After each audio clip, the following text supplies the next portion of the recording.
नाज़रीन, सूरज टीवी के साथ मैं हूं आपकी मेज़बान राबिया चौधरी। खबर शामिल करते हैं लाहौर से। DIG operation Lahore captain retired Mohammad Suhail Chaudhry की ऑफिस में आमद। डीआईजी ऑपरेशन ने अपने ओहदे का चार्ज संभाल लिया। मोहम्मद सुहेल चौधरी का ताल्लुक पाकिस्तान पुलिस सर्विस के 28 कामन में से है। सीनियर पुलिस अफसरान और अमले ने डीआईजी ऑपरेशन का इस्तकबाल किया। सुहेल चौधरी का शुमार इंतहाई प्रोफेशनल, तजर्बाकार और क्राइम अफसरान में होता है। तर्जुमानी ऑपरेशन विंग वो सीपीओ फैसलाबाद, डीपीओ सरगोदा और डीआईजी टेली कम्युनिकेशन के फ़राइज़ अंजाम दे चुके हैं। Suhail Chaudhry CTO, DIG operation और डीआईजी सीटीडी पंजाब लाहौर के कलीदी ओहदों पर फाइन रह चुके हैं।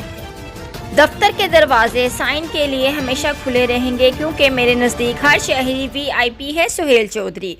रवायती थाना कल्चर का खात्मा, कम्युनिटी पोलिसिंग के फ़ाइन के लिए फ़राक़। रवायती थाना कल्चर का खात्मा, कम्युनिटी पोलिसिंग के फ़राक़ के लिए इक़दाम किए जाएंगे। डीआईजी ऑपरेशन मेरठ की बालादस्ती को यकीनी बनाया जाएगा। DIG operation. मज़ीद खबरें जानने के लिए देखते रहें सूरज टीवी HD। हमारे चैनल को लाइक, शेयर, सब्सक्राइब करें और अपनी कीमती राय से हमें आगाह करें।